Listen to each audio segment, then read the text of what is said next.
Hi everybody, Jennifer Blevin-Smith with Integral Clinic Solutions, and you're watching my YouTube channel, Navigating the Business of Medicine.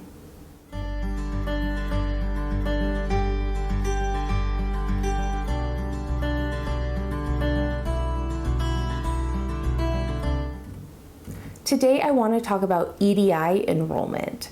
EDI stands for Electronic Data Interchange, and this is necessary this day and age because of technology. EDI enrollments are necessary in order to be able to submit claims electronically to insurance companies instead of submitting paper forms like the HCFA 1500 or the UB40 form that we used to send back in the day before there was electronic database interchange. EDI enrollment is very important because it makes everything go a lot smoother, it's more efficient, and not only does it include claim submission electronically, but it also assists in your electronic remittance advice enrollment or your ERAs, which is, if you look at my last video I did, or recent video that I did, I discussed what EOBs and ERA differences and similarities are. And if you watch that, then you learn that ERAs are an electronic form of EOBs. So you would receive the ERAs through electronic means.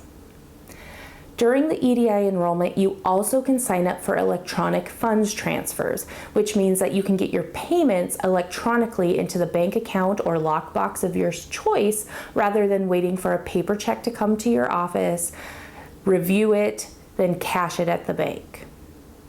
EDI enrollment can be somewhat cumbersome and it can take quite a bit of time. It's not because it's difficult. Again, we're back to this whole due to the time requirement, it is cumbersome, not because the actual actions and tasks are hard. Same thing with credentialing and contracting. It's not necessarily hard, it's just laborious and time consuming. EDI enrollment can go a little bit easier depending on your clearinghouse. So a clearinghouse is kind of the middleman between an insurance company and a group or a provider billing for services. They're kind of like the post office, if you will. They are the interchange of data between the insurance companies and the practices or groups, and they help make sure that things go where they need to go when they need to come. So things will go outbound and things will come inbound.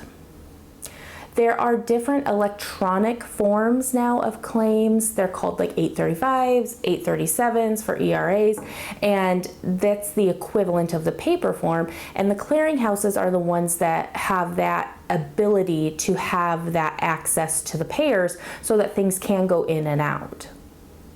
A lot of times, depending on your billing software, practice management software, the clearinghouse you're using, they have services available to assist you with EDI enrollment. Sometimes it costs more, sometimes it doesn't. It's definitely something to look into. There are insurances that require you to be enrolled in electronic claim submission and ERA reception, so they will not let you send out claims to them unless it's electronically, like Medicare is a perfect example. So if you are seeing patients, you're contracted with Medicare, and you're not enrolled and approved through their EDI, then you have to hold on to those claims until you're able to submit those, because they will not accept paper forms of those claims.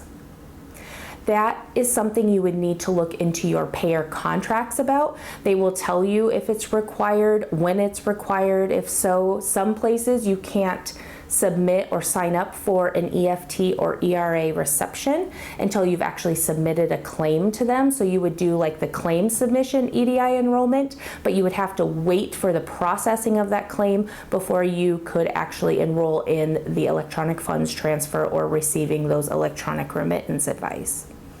Other ones you can do right away the moment you get an effective date and become PAR status with them.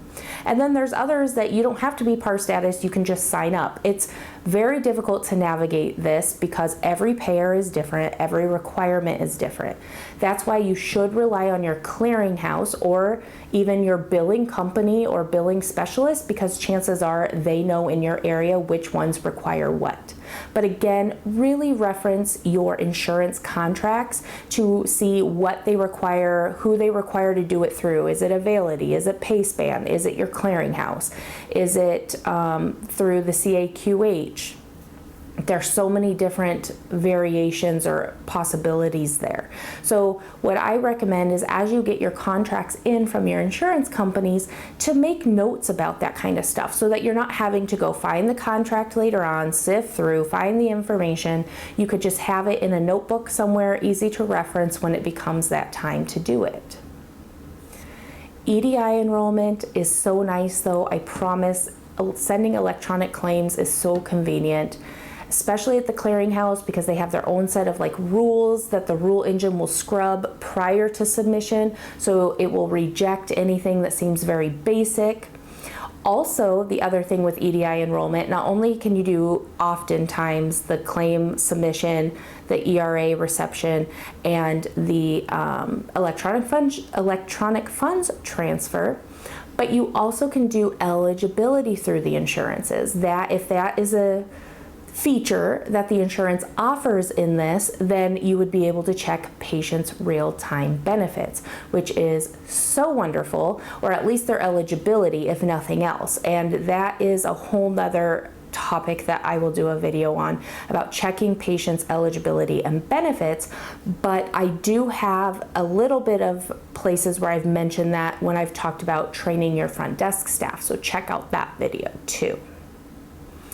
EDI enrollment, it is a necessary evil. Definitely want to take the time to do it. Of course, like I said, there's payers that require it in order for you to submit claims, so you're kind of at their mercy to do it anyway.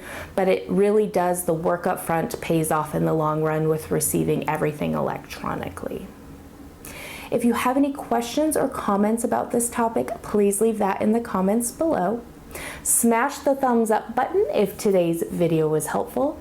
Subscribe to my channel, as always, and please share this video with anybody whom you feel would benefit, because this is a topic that people get confused about, and I'm just trying to help shed some light and kind of put away some of that speculation and be able to help you get everything up and running smoothly for your practice.